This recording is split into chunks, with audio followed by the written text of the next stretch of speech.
A los turistas les encanta tomar fotos bonitas de estos lugares desde las alturas.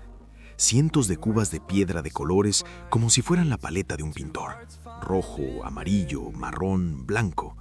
Desde un dron se ve impresionante, pero baja el nivel del suelo y el cuento de hadas se convierte al instante en una pesadilla.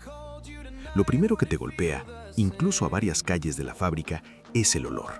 No solo es un aroma desagradable, es un hedor denso y pegajoso de carne en descomposición mezclado con químicos agresivos. Es tan insoportable que a los turistas en Marruecos les dan ramos de menta fresca al entrar. Les aconsejan mantenerla pegada a la nariz durante toda la visita. De lo contrario, una persona no preparada simplemente no lo soporta. Ahora, imagina que los trabajadores locales pasan aquí entre 12 y 14 horas al día, sin menta, sin respiradores. ¿En qué consiste el trabajo? Para convertir la piel de un animal muerto en cuero suave para tu bolso, hay que remojarla en una solución especial. En la antigüedad, se usaba una mezcla de agua, cal viva y excremento de paloma o orina de vaca. El amoníaco ablandaba las pieles. Hoy, a ese cóctel se le han añadido sustancias aún más agresivas: cromo, mercurio, arsénico y ácidos muy potentes. Y en estas cubas llenas de líquido tóxico y corrosivo, la gente se mete por completo.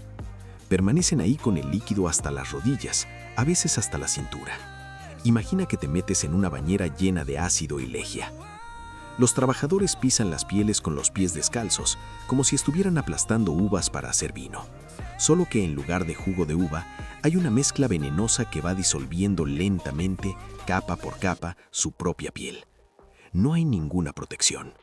Botas de goma, guantes, olvídalo. En muchos países eso es un lujo inalcanzable.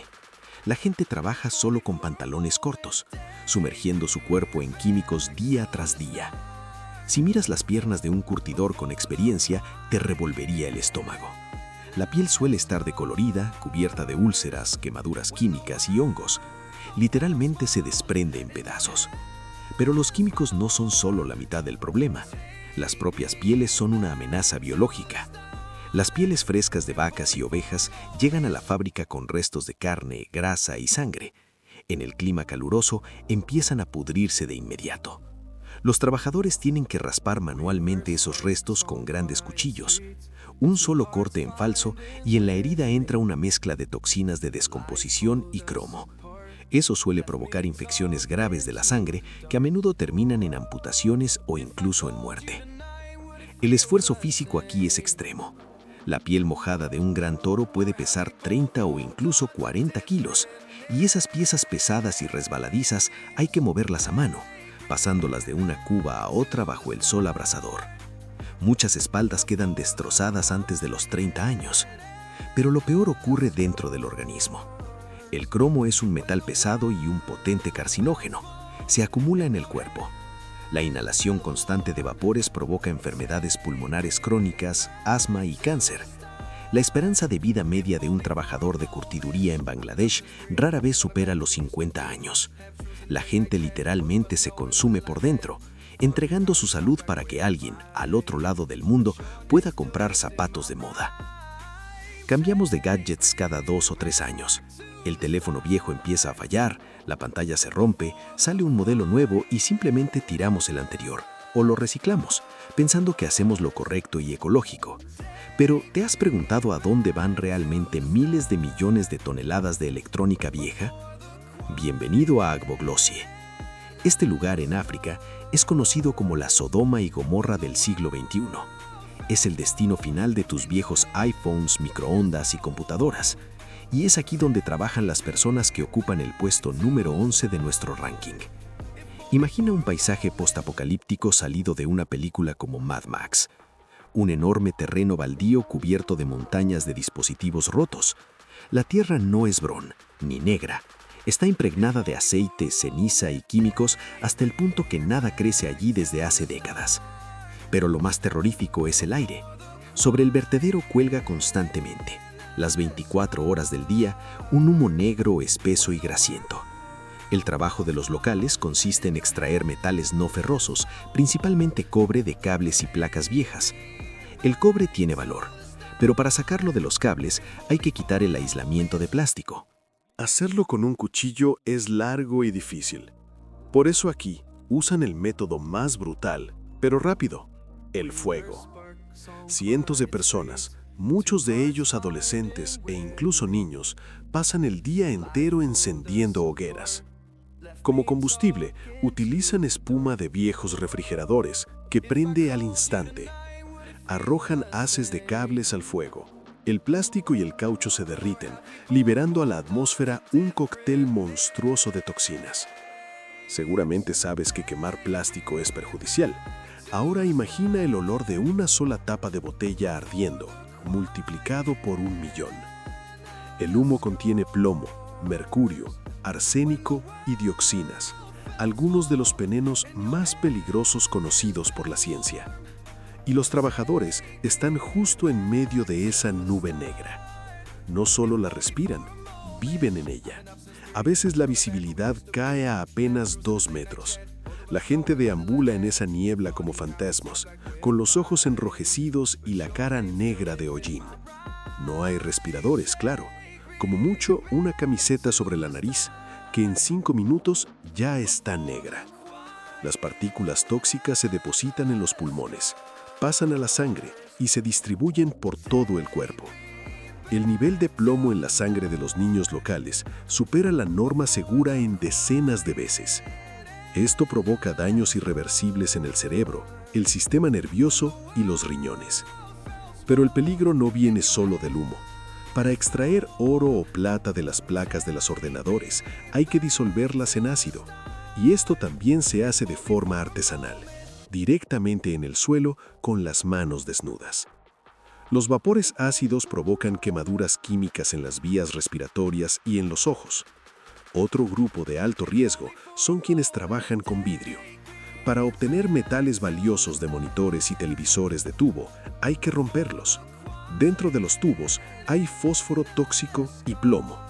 Cuando cientos de personas destrozan pantallas con martillos, al aire se eleva un polvo invisible de vidrio y plomo que actúa como un veneno lento. Los trabajadores de Agbogbloshie suelen quejarse de dolores de cabeza constantes, dolor en el pecho, erupciones extrañas en la piel y tos crónica. Los médicos dicen que llegar a los 50 años aquí ya es un milagro. El cuerpo se desgasta y se envenena a una velocidad alarmante. ¿Y todo para qué?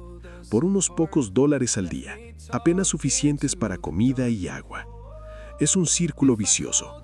Para sobrevivir hoy, hay que quemar más cables, inhalar más veneno y acercar el propio final. Agbogbloshie es el lugar donde la alta tecnología se encuentra con la pobreza más primitiva. Es un cementerio de la era digital en el que trabajan personas vivas. Bienvenido a Bantar Gebang, en Indonesia, o a los tristemente célebres vertederos de Filipinas. No son simples basureros, son auténticas ciudades construidas de basura, sobre basura y dentro de la basura. Imagina una montaña, pero no de piedra ni de tierra, sino de bolsas de plástico, restos de comida en descomposición, juguetes rotos y pañales.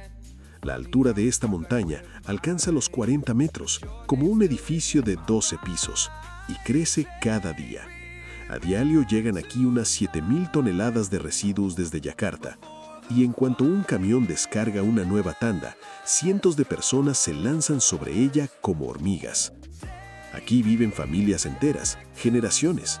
Los niños nacen en el vertedero, dan sus primeros pasos sobre tapas de botellas y aprenden a distinguir tipos de plástico antes que a leer. Su hogar es una choza hecha de madera contrachapada encontrada, lonas rotas y viejos antiguos carteles.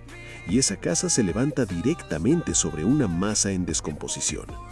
Lo primero que nota cualquiera que se atreve a acercarse no es ni siquiera el olor, aunque es terrible. Son las moscas. Hay miles de millones. Forman nubes negras zumbantes que llegan a tapar el sol. Los habitantes ya ni intentan espantarlas. Las moscas se posan en las caras de los niños, en la comida, en las paredes. Uno se acostumbra, como al ruido del viento. El suelo bajo los pies está vivo. Debido a los procesos de descomposición, dentro de la enorme masa se genera metano. El vertedero se calienta desde adentro. Si tocas el suelo, está caliente. El metano a menudo se inflama por sí solo, y entonces un humo tóxico se desliza por las laderas de la montaña de basura. La gente vive en un smog permanente, inhalando productos de la quema de plástico 24 horas al día. El trabajo aquí es simple e interminable. Buscar algo que se pueda vender: plástico, vidrio, metal. La gente camina con ganchos, rasgando bolsas. Lo más peligroso es la competencia con la maquinaria pesada. Enormes excavadoras remueven los montones, mientras las personas corren bajo las cuchas, arriesgándose a ser aplastados para alcanzar una botella valiosa antes que otro. Pero lo que realmente impacta es cómo resuelven el tema de la comida. ¿Alguna vez has tirado un yogurt caducado o una apla un poco podrida? Para los habitantes del vertedero, eso es un festín. La gente recoge alimentos caducados que llegan desde los supermercados, cortan las partes podridas, lavan la carne en agua dudosa y la cocinan en hogueras hechas de basura. En Filipinas incluso existe un plato especial, Pak Pak. Es carne encontrada en los cubos de basura de comida rápida que se lava de la suciedad y se fríe de nuevo en aceite hirviendo con especias para eliminar el olor y las bacterias. Para nosotros suena impactante, pero para ellos es la única fuente de proteína. Y el peligro no se limita a las infecciones. La propia montaña de basura es inestable, es blanda, suelta y traicionera. Tras las lluvias tropicales, los montones se empapan de agua y se vuelven pesados. Se producen avalanchas de basura, uno de los fenómenos más aterradores. Enormes masas de residuos simplemente se deslizan hacia abajo, enterrando chozas y a las personas que duermen dentro. En 2005, una avalancha así en el vertedero de Leu y Gaja sepultó a 143 personas. No pudieron ser rescatadas, quedaron para siempre bajo toneladas de desechos. No hay atención médica. Cualquier rasguño, un clavo oxidado o un trozo de vidrio, y la gente a menudo camina en chanclas o descalza, se convierte en una úlcera infectada por la falta de higiene. Jeringas y residuos médicos de hospitales yacen bajo los pies y los niños a veces usan equipos de suero desechados como juguetes. Ser habitante de un vertedero es una profesión de la que casi no se puede salir. Las personas nacen allí como rehenes de las circunstancias y permanecen así toda la vida. Es un mundo cerrado, con sus propias reglas, su economía y su jerarquía, construido sobre los desechos de la civilización. Imagina que tu jornada laboral empieza al borde de un acantilado vertical. Abajo, a 300 o 400 metros, ruge un río de montaña que desde arriba parece un hilo fino. Y tu objetivo no está en la cima, sino en medio de esa pared vertical bajo una cornisa de roca. Y para llegar ahí no tienes equipo moderno de escalada, ni cuerdas de seguridad, ni mosquetones de titanio. Todo lo que tienes es una escalera improvisada, tejida con fibras de bambú y hierbas. Parece poco realista, cruza y se balancea con el viento como una telaraña. Y por esa estructura frágil tienes que descender al abismo. Cuelgas a 100 metros del suelo, sujetándote con manos y pies descalzos. El viento te golpea contra la roca, la escalera gira y cada movimiento puede ser el último. Pero la altura es solo la mitad del problema. El enemigo principal está adelante. No desciende sin motivo, sino en busca de colmenas. Y no son abejas comunes, son Apis laboriosa, las abejas gigantes del Himalaya, las más grandes del mundo. Pueden llegar a medir 3 centímetros. Su aguijón es tan potente que atraviesa la ropa gruesa y no toleran intrusos. Una sola colmena puede pesar 60 kilos y alcanzar 1,5 metros de diámetro, y puede haber decenas en la misma pared. Apenas el recolector se acerca, el enjambre se despierta. Miles de insectos enfurecidos salen a defender su hogar. El zumbido es ensordecedor. El recolector no tiene traje protector como un apicultor profesional, a lo sumo una capa gruesa y una red que a menudo se rompe. Para intentar calmarlas, los ayudantes en la base del acantilado encienden hogueras con ramas húmedas. Un humo denso y acre sube y envuelve la roca. Imagina la escena. Cuelgas sobre el vacío, te asfixias con el humo, apenas ves, los ojos lloran y a tu alrededor un enjambre de abejas gigantes intenta picarte. En ese momento, debes tomar una vara de bambú de hasta 7 u 8 metros, balancearte como un péndulo, enganchar la colmena con exactitud y cortarla con un cuchillo para que caiga exactamente en la cesta que sostiene tu compañero más abajo. Este trabajo requiere la coordinación de un acróbata y nervios de acero. Un solo error y el enjambre ataca con más furia. Las picaduras múltiples pueden provocar un shock anafiláctico incluso en una persona sana. Si el recolector pierde el conocimiento a esa altura, no hay salvación posible, caerá contra las rocas. ¿Y por qué arriesgar tanto? Por una miel especial, casi loca. Las abejas la producen con flores de rododendro venenoso. Contiene grayanotoxina. En pequeñas dosis actúa como medicina o droga ligera, causando euforia y alucinaciones. En grandes dosis es un veneno potente capaz de detener el corazón. En el mercado negro de China o Corea, un kilo de esta miel puede costar cientos de dólares, pero los recolectores reciben solo una pequeña parte. Para el pueblo Gurung es una tradición de siglos, pero para cada individuo es una ruleta con la gravedad y la naturaleza. Cada año ocurren tragedias en el Himalaya, cuerdas que se rompen, caídas o cuerpos que no resisten el envenenamiento. Es una de las profesiones más impresionantes y a la vez más temerarias del planeta. El octavo puesto de nuestro ranking lo ocupa el recolector de sal en la depresión del Danaki en Etiopía. Este lugar está oficialmente reconocido como el rincón habitado más caluroso del planeta. Si existe el infierno en la Tierra, se ve exactamente así. Imagina una llanura interminable cubierta por una crosta de sal. Bajo los pies cruje como nieve, pero la temperatura del aire aquí se mantiene constantemente en unos 50 grados Celsius. Y eso a la sombra, que aquí simplemente no existe. Bajo el sol directo sube a 60 o más. El suelo se calienta tanto que las suelas de los zapatos pueden empezar a derretirse y pegarse a la superficie. El paisaje es realmente alienígena. Charcos de color amarillo venenoso, verde ácido y naranja. Géiseres que expulsan agua sulfurosa hirviendo y extrañas formaciones de sal. Hermoso, increíble, peligroso, mortal. El aire es tan seco y caliente que quema la garganta con cada respiración. El sudor se evapora instantáneamente, dejando una capa de sal en la piel que la reseca e irrita. La deshidratación llega rápido y sin aviso. Una persona puede perder el conocimiento en apenas 2 horas sin agua. El trabajo aquí es igual que hace 1000 años. No hay máquinas ni excavadoras. La tecnología no resiste este calor ni el ambiente corrosivo. El metal se oxida y se desintegra en semanas. Todo se hace a mano. Hombres agotados, delgados como momias, trabajan todo el día bajo el sol abrasador.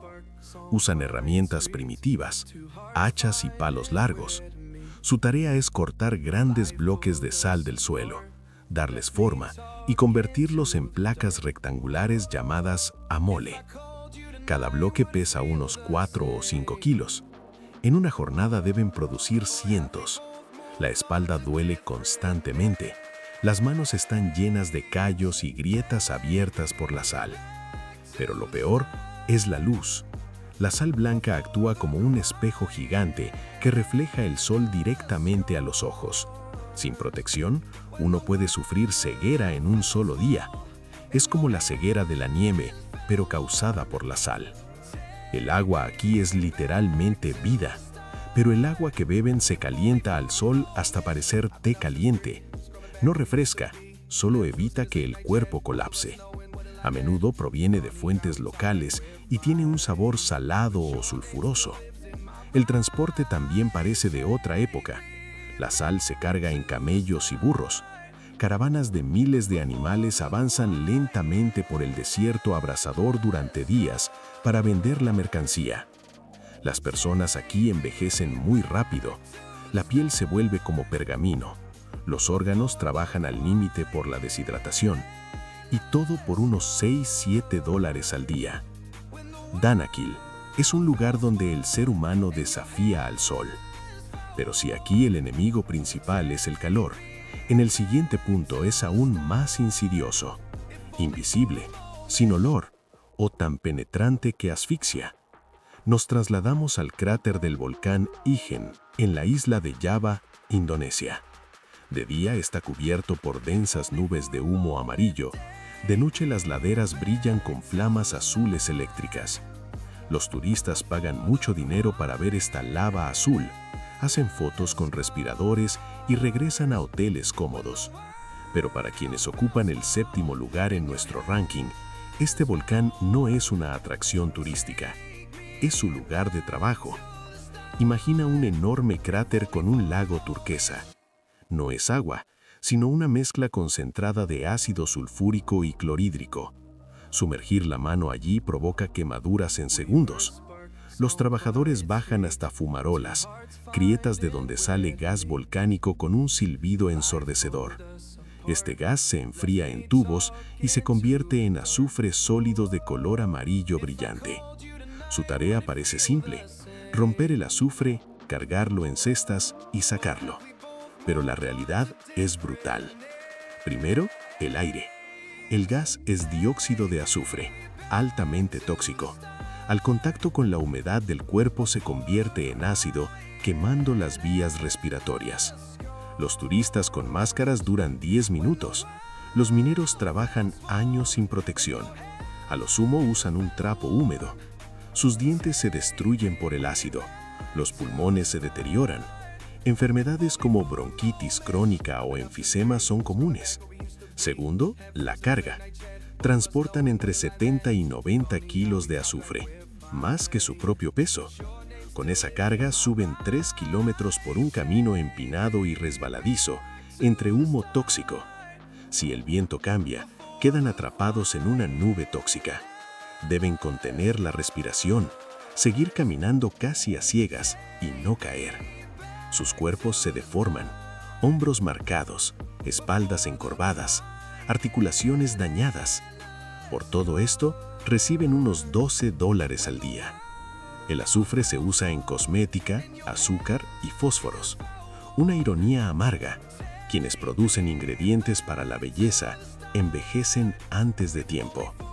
Y ahora imagina otro escenario completamente distinto. Te encuentras en medio del Mar del Norte, rodeado de agua helada a cientos de kilómetros de la costa. El viento atraviesa cualquier abrigo, y en medio de ese vacío se alza una ciudad de hierro sobre pilares. El sexto lugar lo ocupan los trabajadores de plataformas marinas petroleras. Muchos creen que es un trabajo ideal: buenos salarios, comida incluida, turnos organizados. Pero pocos consideran que ese dinero es el precio de vivir en una especie de jaula dorada que... ¿Odias los lunes? ¿Te quejas de que la silla de la oficina es incómoda y de que el café se ha enfriado? Después de este video, irás a tu trabajo como si fuera una fiesta. Hemos reunido 13 profesiones en las que el trabajo humano vale menos que un paquete de cigarrillos. Aquí se paga con la salud, la cordura y a veces incluso con la vida. Porque el top 3 de nuestro ranking incluye profesiones que te hielan la sangre y te encogen el estómago. Respira hondo y vamos allá. Abre nuestra lista una profesión cuyo nombre suena bastante inofensivo, hasta que conoces los detalles impactantes. Recolector de guano. Suena a algo del ámbito agrícola, ¿verdad? En realidad es un trabajo en el escenario de la película de terror más espeluznante que puedas imaginar. Nos trasladamos a las húmedas selvas del sudeste asiático, por ejemplo, a las famosas cuevas de Gomantong, en la isla de Borneo. ¿Qué es el guano? Dicho sin rodeos, son los excrementos de murciélagos y vencejos. Es uno de los fertilizantes más caros y eficaces del mundo, y además sus componentes se utilizan en cosmética de lujo muy cara. Sí, es posible que tu crema facial de cientos de dólares contenga lo que estos hombres extraen en un auténtico infierno. Imagina una cueva gigantesca, tan alta como un edificio de 30 pisos. Siempre está oscura, húmeda y con un calor insoportable. Pero lo que te tumba incluso antes de entrar es el olor. La concentración de amoníaco en el aire es tan alta que literalmente quema los ojos y los pulmones con cada respiración. Sin un respirador profesional, estar allí es simplemente peligroso, pero la mayoría de los trabajadores locales no puede permitirse ese lujo. Se cubren la cara con un trapo sucio y entran. Pero el olor penetrante es solo la mitad del problema.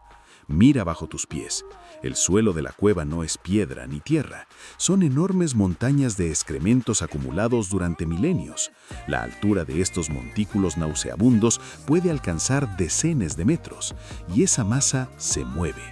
Todo el suelo está cubierto por una densa alfombra crujiente de millones de cucarachas, escarabajos, solcopendras gigantes y ácaros. Estos insectos viven y se alimentan del guano. Hay tantos que no se ve el suelo. Los recolectores entran y sus piernas se hunden en una masa blanda y maloliente crujiente hasta las rodillas. Imagina la sensación. Das un paso, tu pie se hunde en una sustancia blanda y cientos de insectos empiezan a trepar por tus pantalones hacia tu cuerpo. Y no son pequeñas cucarachas domésticas, son enormes monstruos de cueva que se sienten los dueños del lugar. Si resbalas y caes, y es muy fácil resbalar, esa alfombra viva te cubrirá al instante. Los locales dicen que esa sensación nunca se olvida. ¿Y qué pasa arriba? Levanta la cabeza. En el techo de la cueva cuelgan millones de murciélagos y, por supuesto, no dejan de defecar ni un segundo. Es decir, mientras trabajas abajo, te cae constantemente una lluvia de excrementos frescos desde arriba. Los trabajadores salen de allí cubiertos de suciedad de pies a cabeza.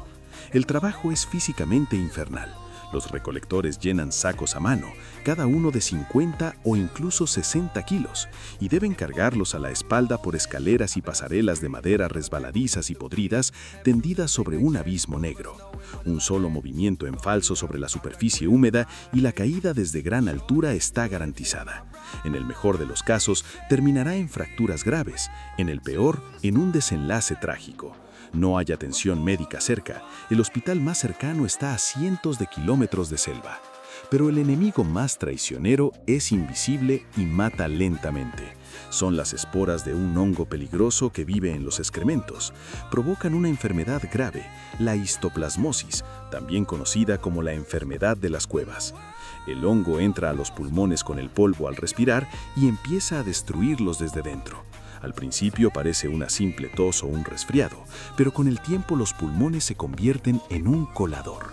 Muchos recolectores de guano a los 40 años quedan profundamente incapacitados y no pueden dar 10 pasos sin una fuerte falta de aire. Su organismo simplemente se consume desde dentro. Y por todo esto, por el riesgo de caer desde gran altura, por vivir en una nube de amoníaco tóxico, por las cucarachas en la ropa y la salud destruida, reciben una miseria que apenas alcanza para comer. Mira tu chaqueta de cuero de moda, tu cinturón o tus zapatos caros. Probablemente te sientes orgulloso de que sean de cuero natural. Pero si vieras cómo y a qué precio se produce ese material, seguramente te daría miedo incluso tocarlos. El puesto número 12 de nuestro ranking lo ocupa la profesión de tintorero de cuero. Y para ver el verdadero infierno de esta industria, viajamos a Bangladesh, al barrio de Hazaribagh o a las famosas curtiduras de la ciudad de Fez en Marruecos.